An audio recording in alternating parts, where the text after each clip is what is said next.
Welcome back. Today I'm continuing with my chronological journey through Band-Maid's music catalog. If you're not familiar with Band-Maid, this is a group of 5 Japanese women who play hard rock music mixed in with some side-related genres, and they're simply amazing. Now I've gone through their first few singles and albums, and I'm up to World Domination, but just before World Domination was released in 2018, at the end of 2017, Band-Maid was asked to be a part of a tribute album to another Japanese band, and something like 20 different bands came in and did covers for this tribute album. Now in English, the band's name looks like Mucc, M-U-C-C, but when I looked at the Japanese letters, I think it's actually Mucc or something like that. I don't speak Japanese even though I'm trying. It's difficult. It's a difficult language to learn, as is English, but I already know English. Anyway, I'd never heard of Mucc or Muck, but in 2017 when Band-Maid contributed a cover song to this album, it was the song Honey. Now just before I pressed record here, I listened to the original, and it's a pretty hard-rocking song. There are some, I guess, punk elements, and the vocals are really gritty. I don't know if I would say it's a song I would listen to incredibly often, but now I'm going to listen to Band-Maid's cover. There isn't an official video for this, or any video that I know of, not even a fan cam. I don't know if they've ever performed it live, so I'm just going to be doing purely audio today. And in my experience, there's only 3 kinds of covers. There's the kind that's so close to the original that it really wasn't worth making. And then there are 2 kinds of covers that deviate from the original, and one is the one that's worse, and the other is the one that's better. Just for example, a lot of people would say that Whitney Houston's cover of the Dolly Parton song was better. And I personally think that a certain person's cover of Sweet Child of Mine was worse. But anyway, hopefully this is the kind that's better, or at least close enough to the original that we can recognize it, although I can't imagine Psyche's vocals sounding like the original vocals. Let's see what we got. Let's go, Band-Maid.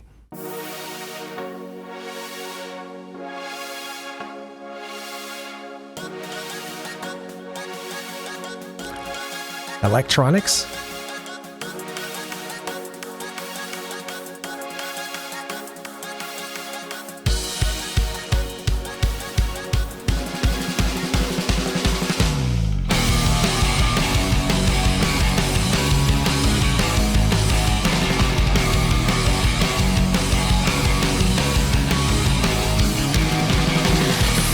I'm just going to pause it right there to say that the opening to this version wasn't like the original. I honestly now can't remember what the original had before the guitars came in, but it wasn't that sound, this electronic boop boop boop sound that they were doing here.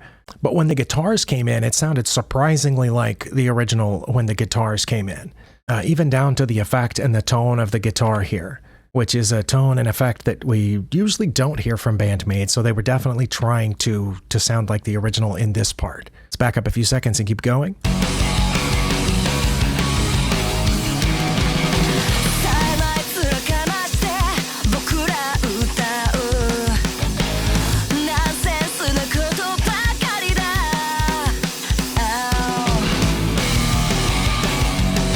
Now that part was surprisingly like the original, except for Psyche's vocals, as I expected. I don't know if she can make her voice sound as scratchy and rough and almost like shouting like the guy did in the original song, and I'm not sure that I would want to hear that anyway. Her voice sounds really clean and clear here too, but she is somehow conveying kind of the brash attitude that he had in the original. But that drum beat there was really special, and it sounded very close to the original. You know, so kudos to the composer of that original version.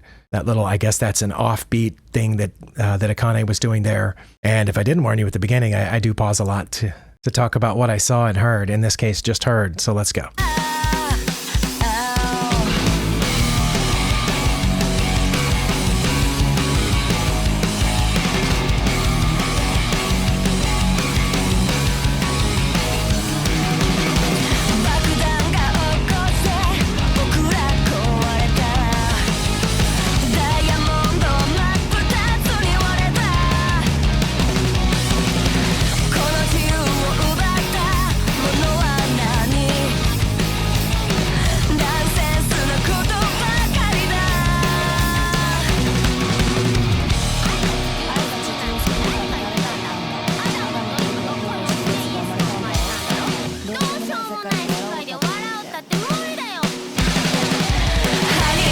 I'm going to back up and catch that part again, but in the original, there was a spoken part, but I thought it was just one guy.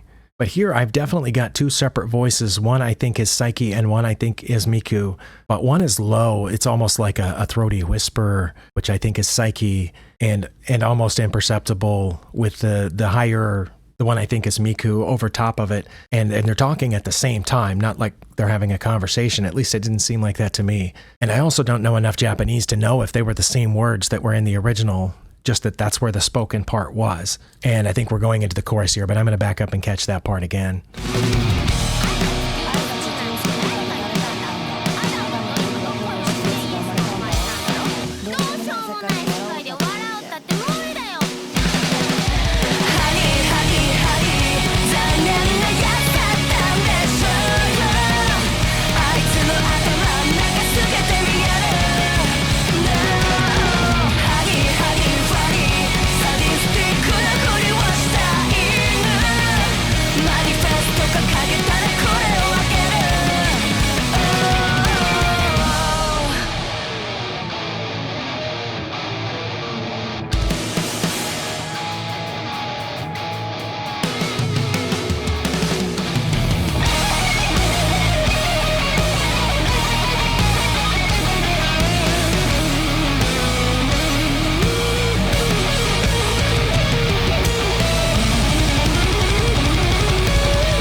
Oh, wow.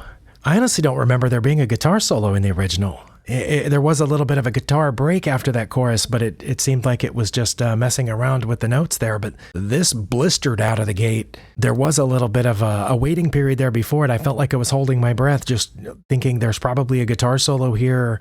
And when it came in, it was, as I said, blistering. It fired away. And then I thought it was about to fade out, the double bass pedal started kicking in there. And this was a really good guitar solo. And I think Band-Maid must have composed this because, like I said, that part didn't sound like the original at all. And again, I want to go back to Psyche's vocals. I've liked a lot of hard rock and I guess bordering on metal bands in my time, but for a lot of them, one of the weak points for me was the vocals. I know a lot of people love Bon Scott's vocals and Brian Johnson's vocals for AC/DC, and a lot of people like Axl Rose's vocals.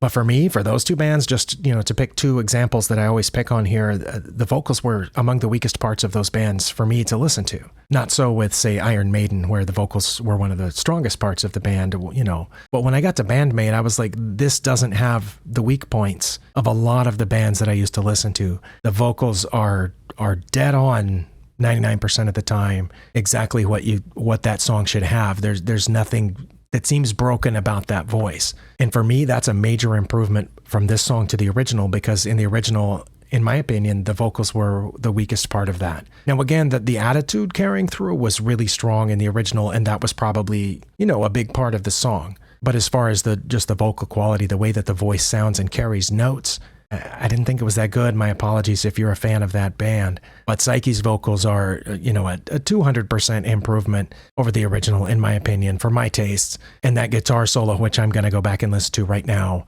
was at least a 200% improvement.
Wow, I think that one final note by Psyche was one of her longest sustains that she does. She tends to not do long sustained notes. I've heard a few in this chronological journey so far, but that one was, held out there nice and long. And a musician will probably correct me if I'm wrong, but I think the drums were highly improved in this song compared to the original, especially in the second half. In the first half of this cover, I felt like Akane was duplicating almost identically to the drum part in the original, especially that offbeat part during the first verse there. But from about the chorus and the guitar solo on through the end, I felt like she overcomplicated the drums here, and not in a bad way. It added so much more meat to this song.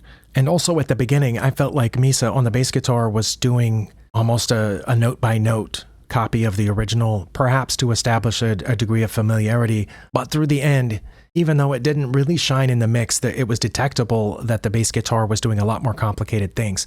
I didn't hear that in the original, but again, a musician might listen to the original and say, oh no, it's definitely there. I'm not a musician. I will say that based on how much more I like this song than the original, which I had never heard of until I heard of this cover, based on that, I would love to hear a lot more Band-Maid covers. I know they've got a lot of their own stuff that they're working on, and that's great too, but I would really be curious if they were to do maybe just, an album just of covers. Pick their favorite songs, call whoever they have to call to get the rights. I'm sure their company takes care of that. And I think a lot of fans would really enjoy that, although they would probably have to, pick from some widely differing type groups to please a large number of us. But yeah, I'd be really curious to what they could do to some of the hard rock songs that I've listened to in the past. And I know that they've heard a lot of those songs too, but they wouldn't even have to pick our songs. I didn't mean for that to come out wrong. They could pick whatever songs they wanted, their favorites, songs that they really enjoyed or were inspired by. And I think most of us would be happy with that. But anyway, I'm glad they got to be a part of this. I don't know if this song's been performed live by them. I do know that they included it on the World Domination album. I see the name there. It's the last track on my version of the album, but it came out a few months before the album. So anyway, World Domination is next. I hope to get to that as soon as possible, but it'll probably be next week. Thank you for spending your time here, and I'll see you next time.